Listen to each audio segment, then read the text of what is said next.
সোহাগ কোনো অপরাধী ছিল না। সে ছিল একজন স্বপ্নবান ব্যবসায়ী, হাতে ছিল পরিশ্রমের ক্যালকুলেটর আর মুখে ছিল সম্মানের ভাষা। কিন্তু এই সমাজ তাকে বাঁচতে দেয়নি, কারণ এখানে ভালো মানুষ টিকে থাকে না। সোজা পথে মানুষকে কষ্টে মরে যেতে হয়।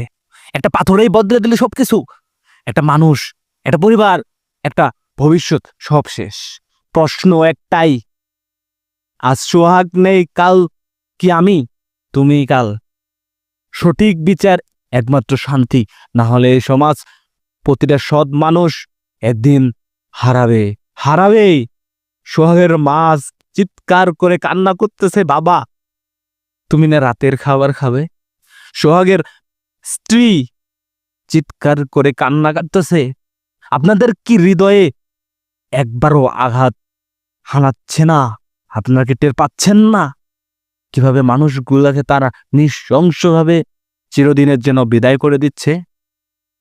আপনারা আপনারা আর আর ঘুমিয়ে থাকবেন না। এবার আবারও 2 জুলাই, 36শে জুলাই আবারও আমরা দেখতে চাই।